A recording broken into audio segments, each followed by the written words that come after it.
Dober večer, oziroma dober dan, že skoraj dober večer.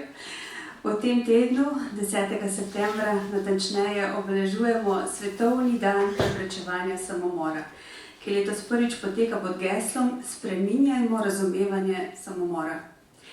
S tem geslom, ki bo aktualno še prihodnje leto, je opremljena kampanja, s katero poskušamo spreminjati odnos do samomora in načina pogovora o njem. Torej, kako se premakniti od kulture tišine in stigme k kulturi odprtosti, razumevanja in podpore, pa tudi posluha, kako samomore preprečevati. In v luči vsega povedanega so se danes za to mizo zbrali naši gostje, in sicer so z nami Anja Klanček, Matic Vidic in Jasna Cajnko. Vsem skupaj lep pozdrav. Po podatkih NIJZ je v letu 2024 zaradi samomora v Sloveniji umrlo 363 oseb. Od tega je bilo 275 moških in 88 žensk. To pomeni, da v Sloveniji v povprečju en človek na dan obupa in dvigne roko nad sebe. In če se o teh številkah, o samomoru kot takem še pogovarjamo, pa se o nekaj tisoč ljudeh, nekaj tisoč ožjih svojcev na leto, ki z občutkom osebne tragedije ostanejo do konca svojih življenj, praktično ne govori. In to je dragocenost zgodb naših sogovornikov, ker so se odločili, da je o tem treba spregovoriti, da je o tem treba govoriti, da pokažejo, kako lahko podeljene zgodbe tudi zdravijo. Glede na to, da se poznamo, se bomo danes tikali, pa bom začela pri tebi, Matic. Ti si bil star 12 let na pragu pubertete, ko se je zgodilo. Kakšna je tvoja zgodba? Ja, lepo pozdravljeni se skupaj. Moja zgodba, smo prej ob svojih sogovornicah ugotavljal, da so podobne, vendar različne zgodbe. Jaz sem bil v tisti zgodbi kot otrok, tle smo pa od drugih sogovornic, prijatelji smo pa močnejše zgodbe. In sicer 13-letni otrok, ko je mama na podstrešju si vzela življenje. In dolgo časa je težko o tem govoriti. Tako kot smo rekli, da je neka stigma, o tem se ne govori. Po drugi strani, ravno iz tega, ker govoriti veliko o samomoru je tudi nevarno. Ni to samo zato, da govorimo, da maknemo to stigmo, ampak da je to nekaj vsakdanjega, da je to neka možnost v družbi, je nevarno govoriti. Skoraj kot orožje. Tako da moja zgodba je bila, da se je zgodilo na podstrešju in nekako sem sumil, že takrat kot otrok sem čutil, da se nekaj dogaja in kot da bi dobil že nek signal, nek glas, da se bo nekaj hudega zgodilo. Ne veš kaj, ampak ko se zgodi, dobiš kar neko potrditev, vse na nek način sem že skoraj vedel, kaj se bo zgodilo. Tako da so bili tisti dnevi težki, predvsem z tega, ker se vse spremeni. Vsaka smrt je boleča, vsaka smrt je tragična in vsaka smrt spremeni. Ta pa še zaznamuje. Ker nekako moraš tudi ti do mame zavzeti neko stališče. Zdaj, kaj je to? A me ni imela rada? Ali je to, da je sem obupala, da je bilo vse težko? Tako da ta boj poteka, se mi zdi, da je drugačen od drugih, ravno to, da ta odnos, se vprašaš, kakšen pa je ta odnos. In tudi, ali zdaj gledam mamo kot na šibko osebo, ali kot na močno osebo, ali kot sem rekel, da me je imela rada, da me ni imela rada, ali to zdaj pomeni, da ne bo za njo raja, nebes ali ne. Tako da to so tista vprašanja, ki so drugačna, kakor v drugih primerih. Tako da je, zame je bilo odrešujoče ravno to, da se na nekih duhovnih vajah je prišla do mene, tako je vodila duhovne vaje in ni nič vedela in pravi, vem, kaj se ti poraja, tvoja mati v nebesih. In mi je bilo tako odrešilno, zame to takrat, tako pomembno, da vem, da je vse v redu, da vem, da je in tudi skozi čas. Nisem toliko gojil zamere, predvsem pa spraševanje, konstantno spraševanje, razločevanja in In to je tisto, no, ki se mi zdi, da najbolj zaznamuje vsakega, ki v svoji družini doživi svojih bližnjih samomor. Ti si svojo zgodbo popisal tudi v svoji knjigi Smernik za smisel, zapisi preizkušenega logoterapeuta, kar si pozneje postal. Nam boš zdaj v uvodu mogoče nekaj prebral iz te knjige? Ja, seveda. Ob vprašanju, zakaj se to dogaja ravno meni, si odgovorimo z drugim vprašanjem. Zakaj pa ne ravno meni? Če bilo po moje, v življenju ne bi bil deležen niti prebavnih motenj, vročine ali glavobola, kaj šele kakšnega resnega obiska urgence. Nikoli se ne bi nesrečno zaljubil in nikoli se ne bi o ničemer narobe odločil. Ampak življenje ne deluje tako. Pravijo, da Bog vidi za ovinek. Sami pri najboljši volji pogosto ne vemo, kaj bi bilo za nas najbolje. Kakšen smisel skriva taka ali drugačna preizkušnja? Kakšen smisel je imela smrt moje mame, mojega očeta? Po mnogo letih se mi počasi razkriva, v polnosti pa ga bom spoznal šele ob koncu svoje poti na tem svetu. Danes pa se zavedam, da so me vse bridke izkušnje okrepile in me odprle za tisto, kar je res bistveno. Hvala lepa. Anja, tvoja zgodba poslušalca z vsakim novim poglavjem, poslušalca, bralca, kot bi ga udarila po glavi. Človek si preprosto težko predstavlja, kaj pomeni izgubiti vso družino zaradi samomora. Kakšna je tvoja zgodba? Ja, dober večer. Moja zgodba je, da sem leta 2007, pri 21 letih, izgubila mamo zaradi samomora, potem 2014 očeta, ko sem bila 26, in še 2 leti nazaj je ta korak naredil tudi moj brat. To je tudi moje prvo javno nastop po tej tragični izgubi. Ne vem, človek lahko je tiho, samomor je res ena taka skrivnost. Kaj pa mi vemo, kaj se v človeku dogaja? Saj še sebe težko razumemo, kako bomo šele drugega. Spregovorim o tem takrat, kadar me kdo povabi, ne pa skozi, ker tudi o samomorih, tako kot je rekel Matic, ni v redu preveč govoriti. Zdaj, ko se pa te dnevi bližajo, pa tudi ni nič narobe. Prihajam iz vaškega okolja, tako da tudi te tematike so tabu, ampak nekako o tem spregovorim. Zdaj, to sem zelo tehnično povedala. Vmes je pa veliko let garanja, veliko let iskanja, veliko let molitve, prošnje, zahvale, soočenja sama s seboj, soočenja s dejstvom, da se je to zgodilo, ker to pač ne morem reči, da je bilo drugače, ker je pač bilo. Vsi pogrebi so bili zelo z duhovnikovimi besedami sočutni, tako da sem hvaležna tudi cerkvi, da je spremenila ta pogled po drugem Vatikanskem koncilu in da se pokoplje in se daruje vse molitve in vse, kar gre. Ker res je skrivnost, a ne? Jaz pa pač o tem spregovorim, kadar je možnost.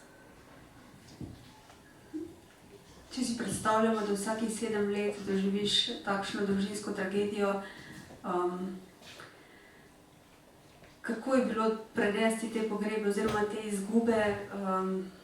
Verjetno si do takrat že predelala neko pot, si ustvarila neko stališče, kaj pomeni izgubiti človeka, hkrati pa se ti to zgodi vedno znova. Vedno znova se odprejo rane, katere se morajo pol zaceliti. In z vsakim pogrebom se je odprlo spet nekaj novega in tudi zacelilo.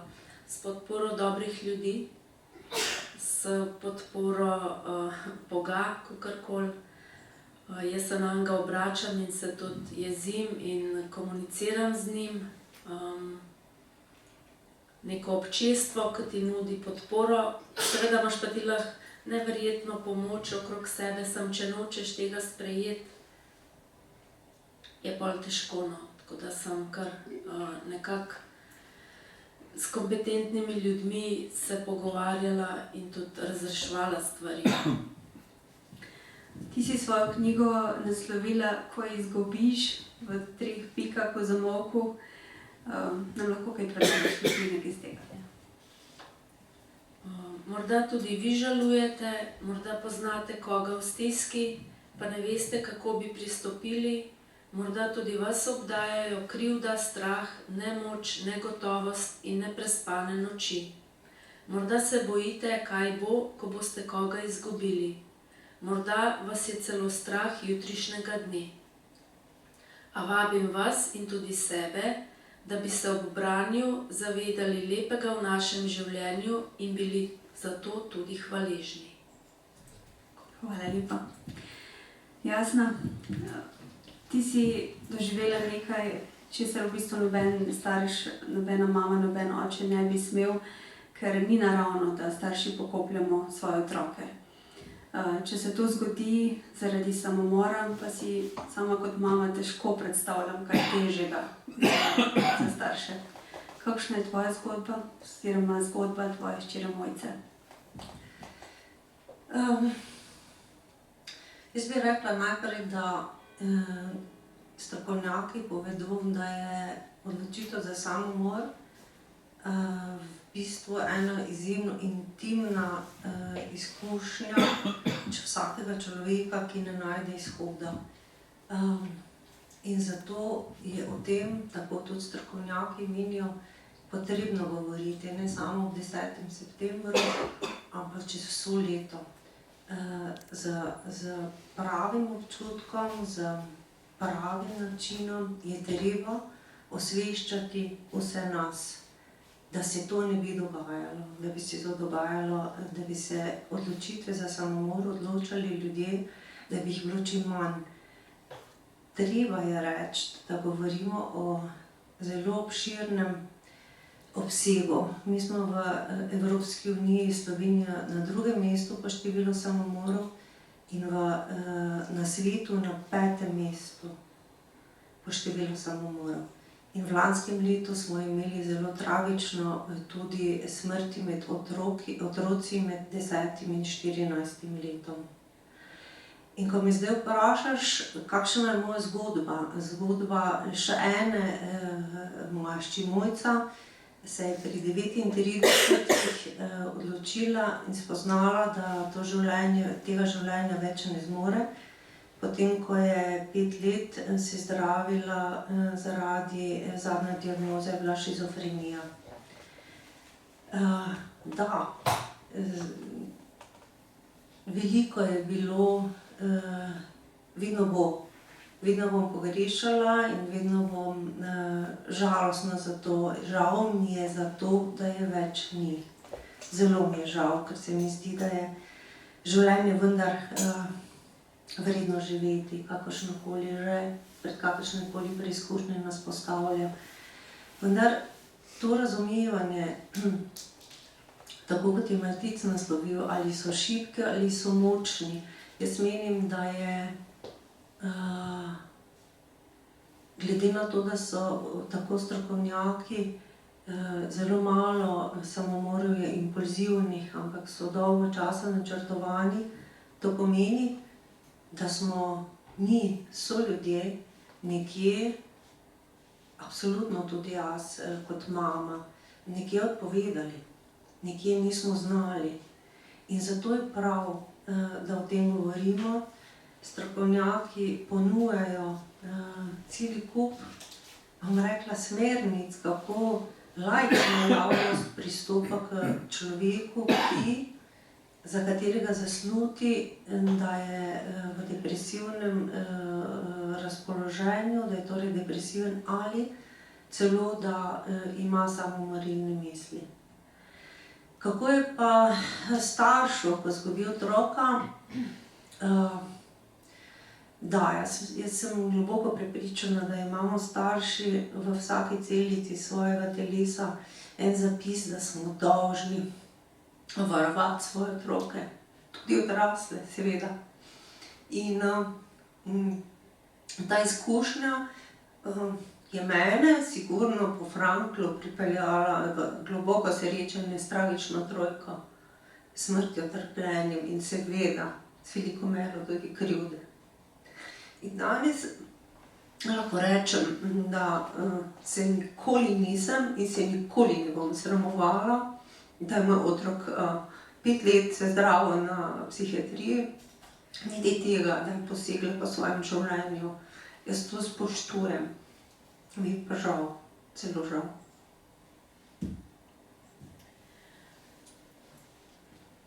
Tvoja knjiga nosi 2 naslova, Norica in splet naključij, ker ima tudi 2 avtorici. Da. V prvem delu so moji zapisi, ki sem jim dala kontroverzni naslov Norica, ker v vseh svojih zapisih dokazujem ravno to in poskušam povedati ravno to, da je Mojca bila vse kaj drugega kot Norica, ne? In drugi del pa so zapisi, pesmi in črtice moje hčere, ki je bila heptitologinja, jezikoslovka in je od malega pisala. In meni se je zdelo, da si zelo želim, da so pa tudi zdajle v tej knjižici, v tej knjigi nekako združeni. Moja knjiga pa ni nastala kot knjiga, ampak so to zapisi v tistem obdobju moje akutne žalosti, ko pač še ni bilo sogovornikov, s katerimi bi lahko govorila. Zdaj mi boš pa rekla, da nekaj preberem, jaz bom Mojcino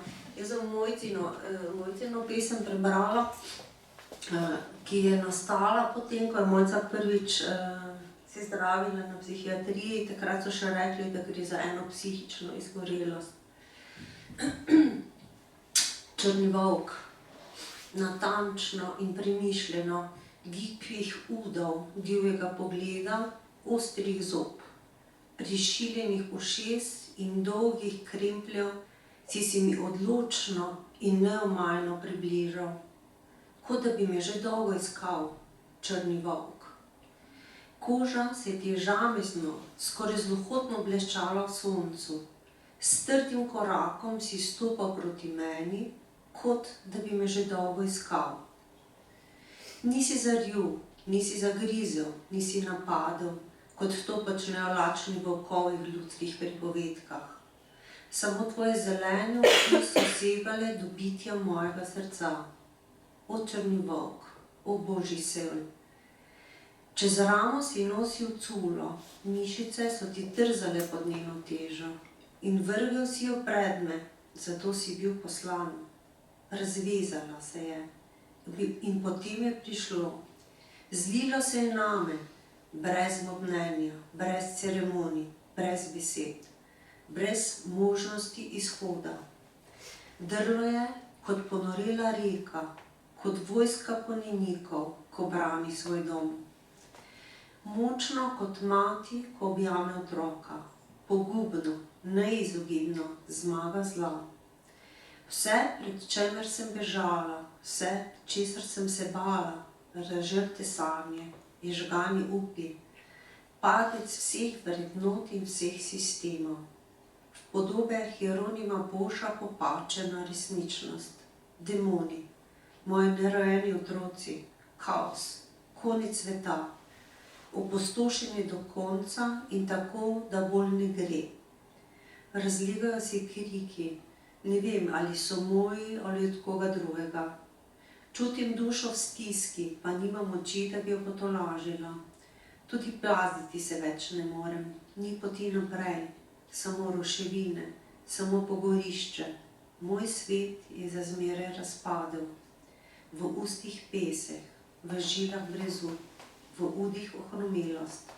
Zrušim se, brez pomnenja, brez ceremonij, brez besed, brez možnosti izhoda. Ampak vse se slej ko prej konča in končalo se je tudi to. O črni volk, o božji sel. Vzel si me v naročje, me pobožal po laseh in me poljubil. Samo nežnost, samo ljubezen, samo sprejemanje. Tvoje zelene oči so segali v pitje mojega srca. Uvila sem se v tvoj vonj, dišal si po mrazu in mahu. Z njim sem vdihnila življenje in pomislila, morda si opomorem, morda prebolim, morda preživim tudi to, morda. Hvala. Ko govorimo o samomorih, prej sem omenila 100 ljudi na leto, ampak več tisoč tistih, ki vsako leto ostanejo s to tragedijo. Vi kot ljudje s to izkušnjo, kaj lahko vsem ostalim, čisto kot nasvet, kot iz svoje izkušnje, kaj je bilo tisto, kar vam je pomagalo, kar vas je dodatno obremenjevalo, kar bi si želeli, da bi ljudje takrat naredili, pa niso, in kaj je bilo tisto, kar so počeli, pa vam je bilo odveč? Dejstvo je, da nikoli boljš, ne? Ko pravijo, ali Bog da je boljš, je spravo nikoli ne bo boljš, ne? Samo naučiš se živeti s tem. Postane del tebe, naučiš se prilagoditi, da lahko to nosiš, to breme. Drugače pa taka zmeda, ne? Ko bi imel ljudi dati ob sebi, pa jih nočeš imeti ob sebi, ne? Bi se nekomu smilil, pa nočeš, da se komu smiliš. In najprej tukaj rabiš čas, da urediš sebe, da se najdeš, ker se izgubiš. Tukaj recepta zagotovo ni, so pa poti, ko je lažje. Tako, ko smo oba delila izkušnjo, je vera. Jaz sem takrat po tem dogodku šel v cerkev in sem se počutil, da sem doma, da sem ljubljen. Ker ti samomorom dobiš občutek, da nisi več ljubljen, da nisi dovolj dober, da ni bilo vredno. In zato je ta božja ljubezen tako zelo pomembna. Ampak vsakega nagovarjanja, ni recepta, ne? So pa metode. Ne? Predvsem tukaj je potrebno tudi vedeti, da so tudi samomori, kot je že jasno omenila, so različni.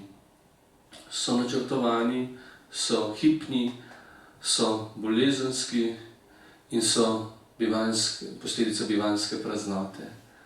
Tako da tudi tukaj naslavljamo različno na te vrste samomorov. Niso vrste samomorov, ampak predvsem meni je ta bivanjska praznota najbolj poznana, ko več ne vem zakaj, ko več ničemer ne služim, ko drugim prinašam samo pekel. Na tak način najbolje bilo, da me ni. In tukaj je pomembno iskati ta smisel, to moč, zakaj pa še. Ravno pred kratkim sem imel možnost srečanje, ko je ena mama trpela in je bilo ravno to naslovljeno. Ali ste pripravljeni to trpeti namesto vaših otrok? Mogoče je nekdo imel namesto vas odločil izbiro, da namesto vaših otrok boste trpeli vi, ali bi bilo za to smiselno. In tle je bil pritrdilen odgovor. Samo če trpim namesto svojega otroka, ima to moje trpljenje smisel, drugače nima moje trpljenje niti življenje nobenega smisla. V bistvu ljudje hočemo dobro, ampak včasih smo res štorasti, včasih je veliko govorjenja.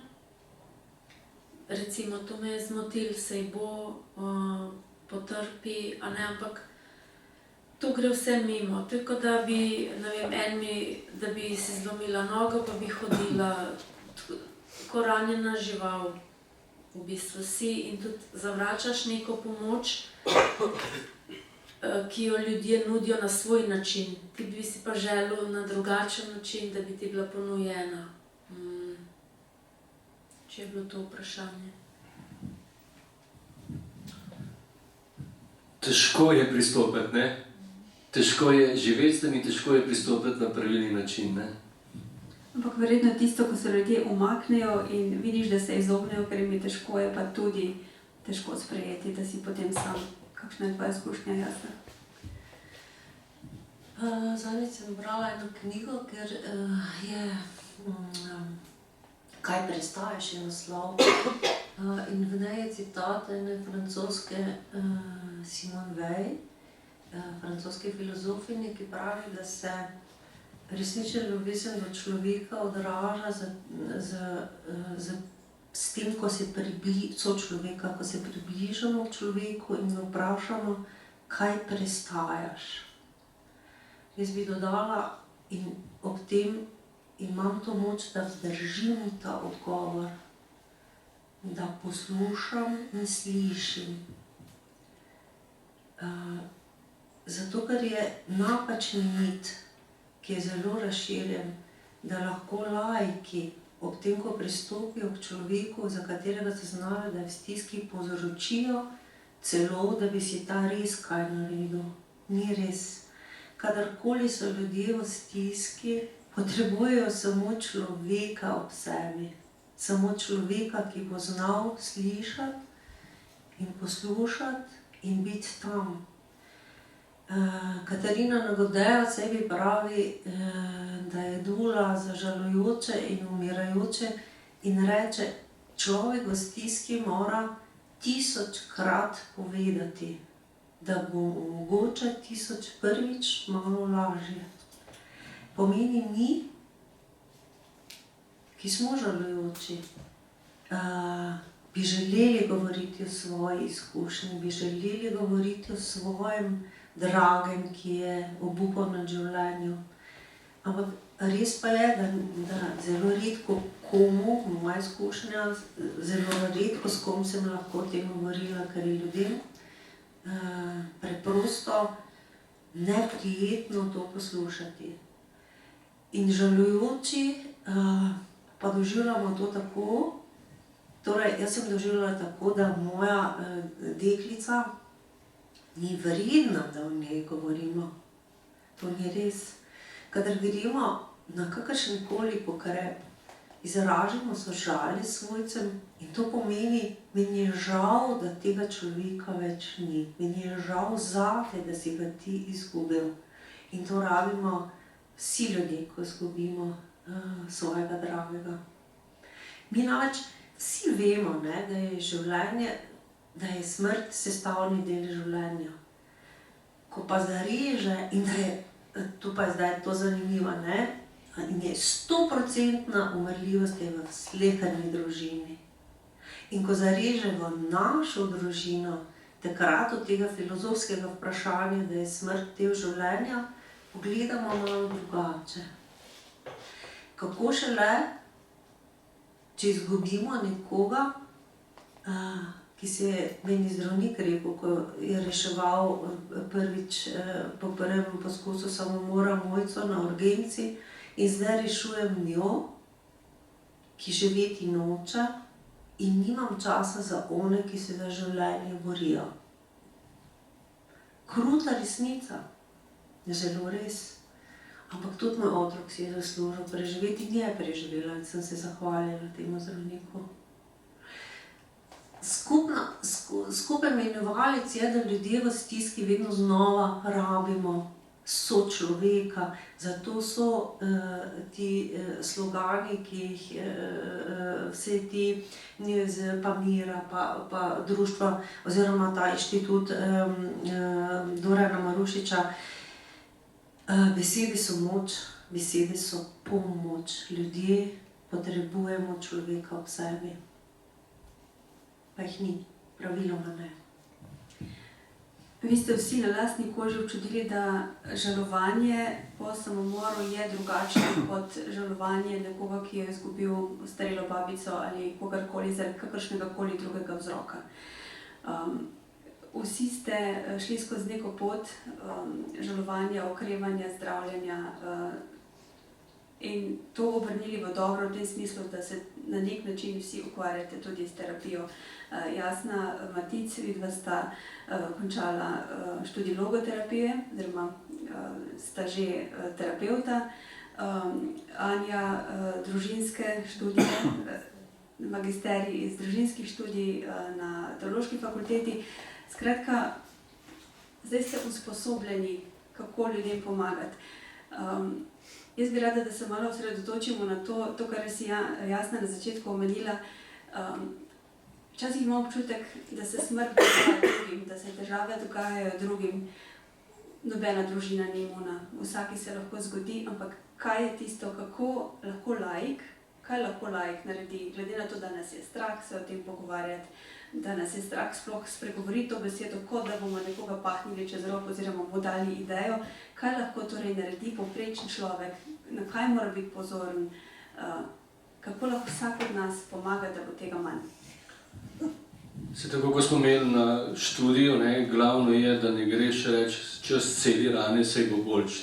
Se tudi moji prijateljici se je to zgodilo, pa je zdaj že v redu. Zagotovo to niso prave, tako kot je že Jasna rekla. Je žal mi je, da se je to zgodilo, to je tudi sožalje. Imamo nasploh problem s tem soočanjem. Če gledamo, koliko se je včasih poslavljalo od pokojnika, da je ležal doma 2 dni in da so to vsi prišli in da je bilo to ravno čas, da sem 1000-krat dal roko in 1000-krat povedal, kaj se je zgodilo. To je tisto zares pomembno. Takrat se gre za svojce, da to izrazijo celo zgodbo, kako se je zgodilo, da je ponavljajo in ponavljajo in ponavljajo. Zato ni v redu, da je to 2 ure v besci. Ker vsem čim krajše, da bo čim manj boleče, a paradoks je, da je ostaja večja bolečina. Dlje, kaj je ta poslavljanje, manjša ostaja potlej bolečina, da jo razreši sam. Moja pot je bila ravno to, verjetno sem rabil 20 let, da sem osmislil ta samomor.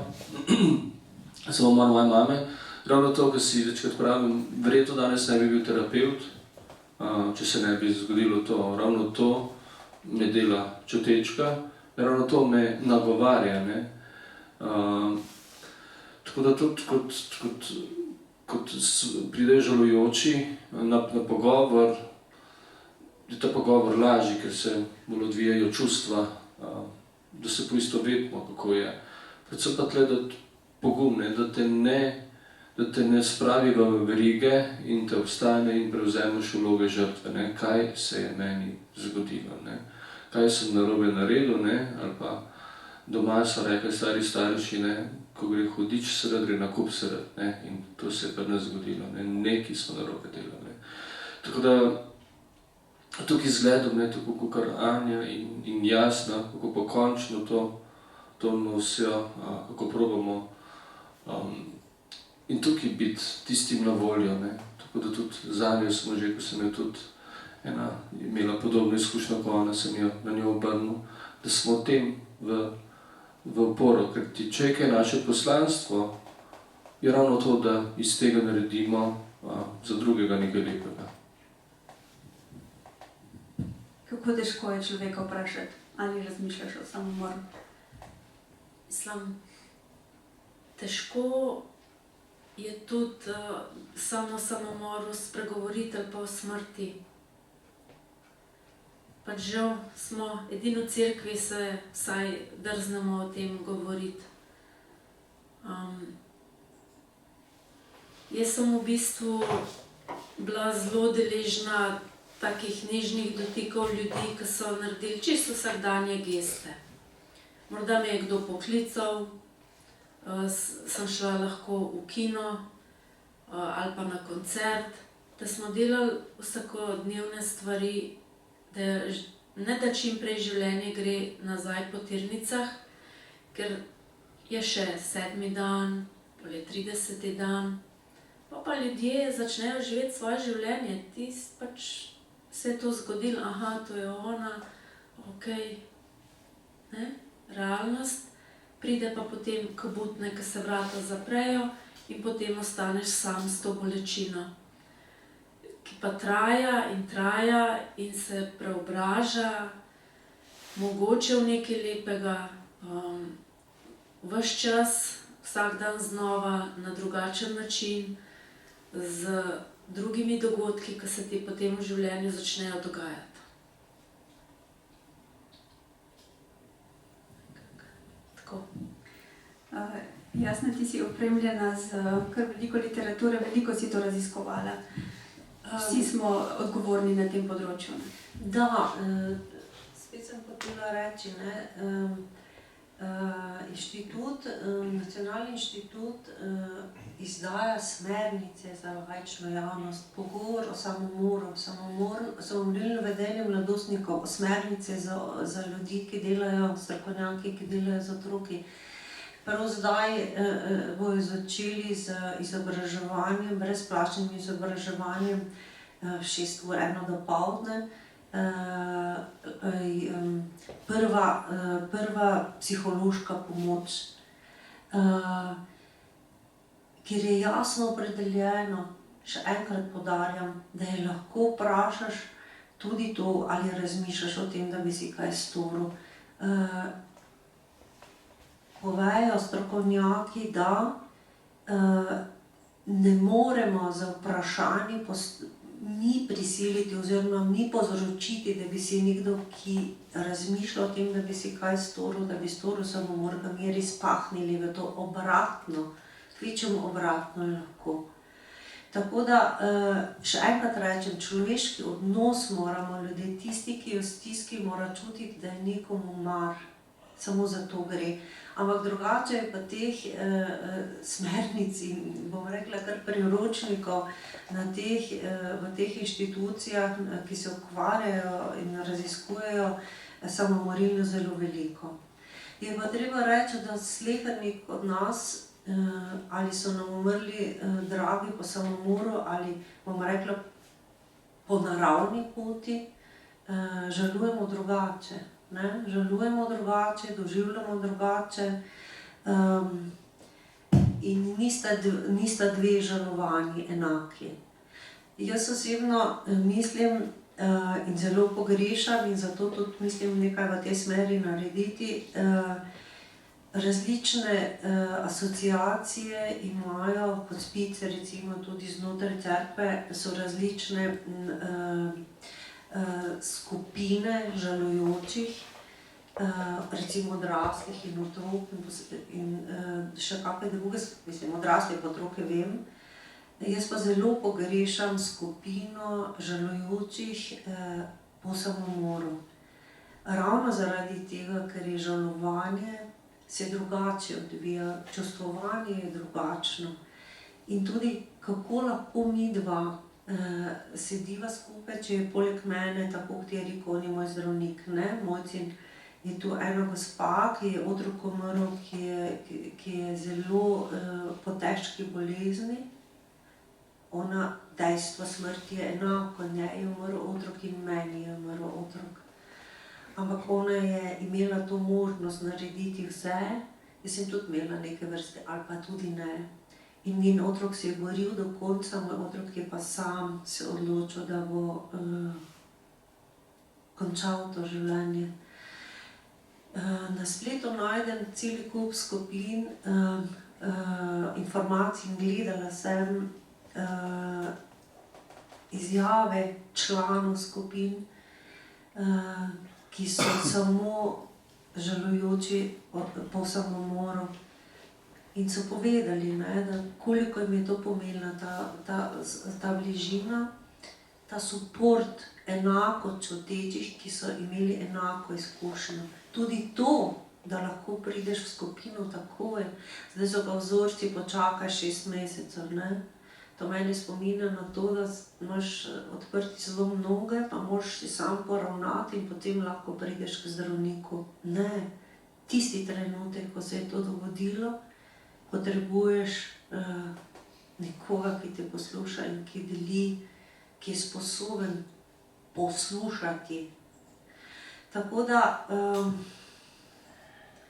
izkušnje so,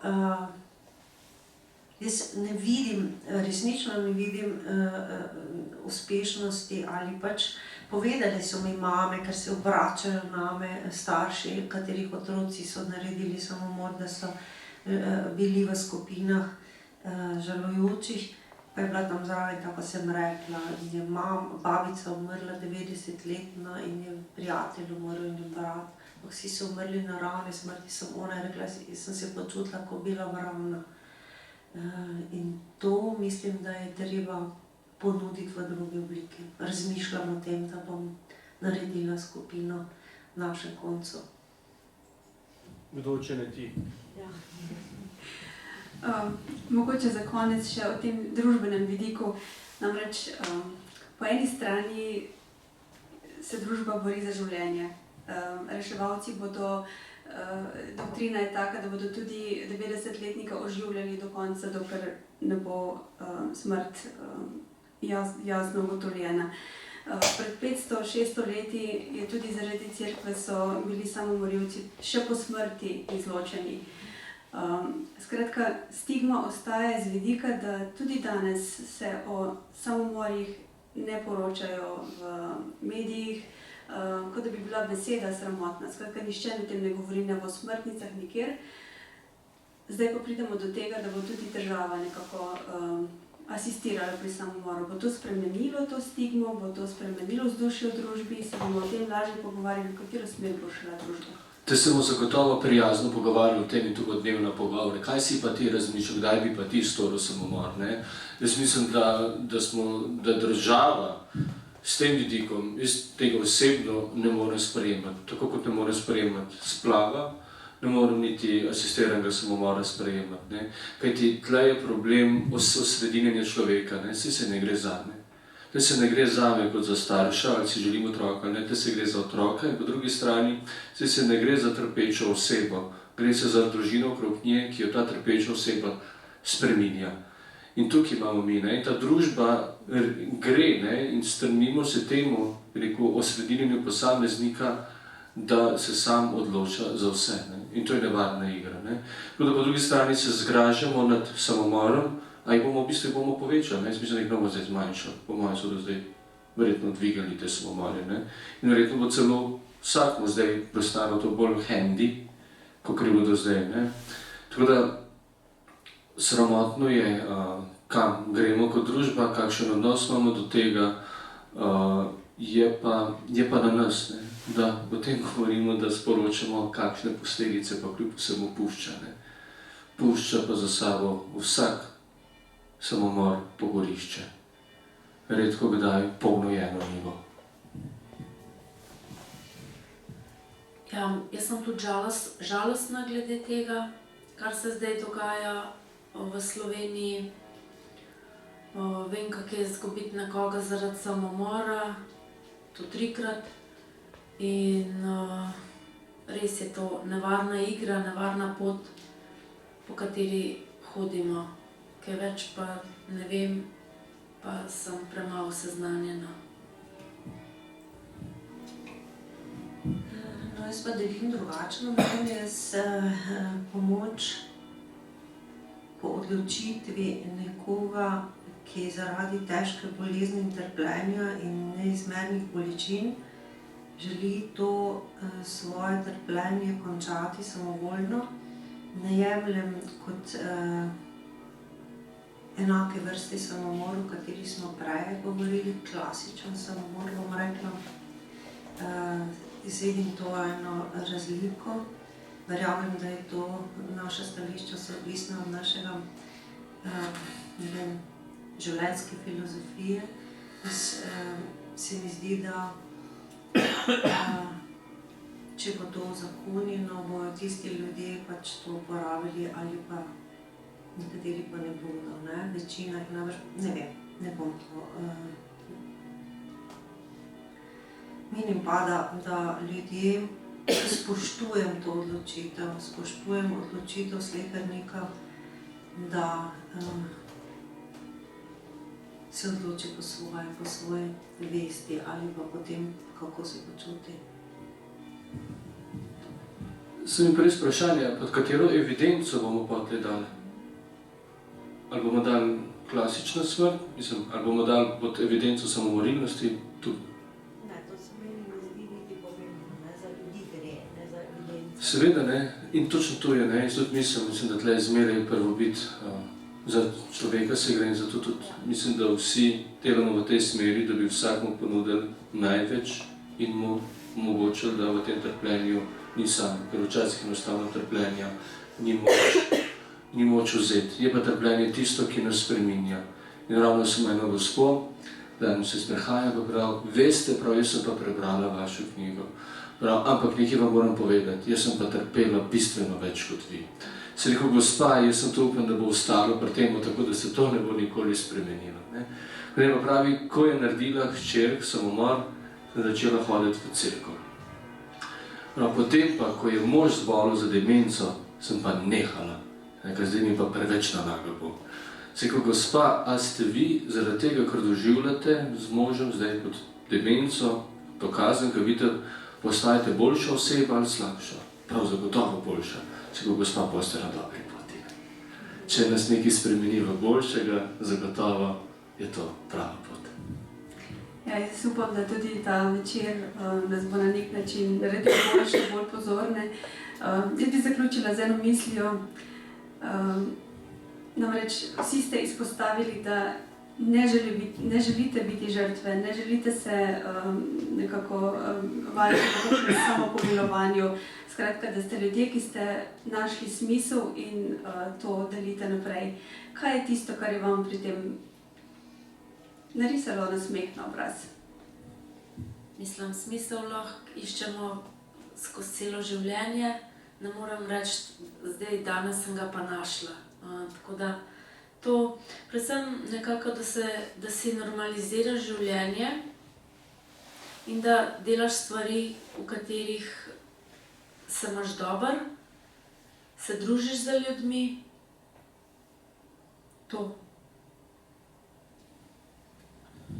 Jaz mislim, da je glavno vprašanje, ko te doleti to, da je pa tvoja naloga.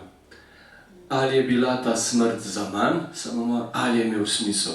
In to puščajo potle pri nas, ko ostajamo, da garamo, da ima smisel. In naprimer, ena taka knjiga sigurno je osmislila samomor moje mami. No? Tako da je drugim odprla oči, mogoče jih nagovorila, tako da to je potem naša naloga. In mislim, da smo vsi trije, da smo osmislili te izgube, da niso bile brez smisla. Ja, jaz sem pa šla spet malo k Franklu in vam rekla, da verjamem, da sem na svoj koži dojela in doživela, da res obstaja žlahtna kašča preteklosti. Da je moj otrok resnično v svojem življenju toliko naredila, ustvarila in da so za njo ostale lepe stvari in da moj otrok živi z menoj in preko mojih spominov naprej. Spoznanje, da mi smrt ni mogla vzeti ljubezni do mojega otroka in hvaležnost, da lahko ta svoja spoznanja podelim tistim ljudem, ki so v stiski, kar razumem. Jasna Cajnko, Matic Vidic, Anja Klančar, hvala lepa za ta pogovor, za to druženje. Vam, dragi gostje, pa hvala za vaš obisk in pozornost. Mi se bomo družili še jutri v Mariboru, sicer pa v knjigarno Celjske Bohorjeve družbe, lepo vabljeni to sredo, kjer bomo govorili o Janezu Krizostomu in homilijah o Matejevem evangeliju. Gostje bodo dr. Jan Dominik Bogataj, dr. Miran Špelič, Blaž Božič, dr. Matej Hripšek, Sergej Valjev, vodila pa jih bo dr. Tanja Ozvatič. Je pa še en zanimiv večer oziroma popoldne. Prihodnji ponedeljek bodo tu spregovorili o tem, kako bolezen in izguba ne pomenita konca. Pogumna deklica Ula je namreč ena nova slikanica, ki se pa sooča s temo, kako otroci doživljajo izgubo svojih staršev. Skratka, hvala lepa za današnji večer.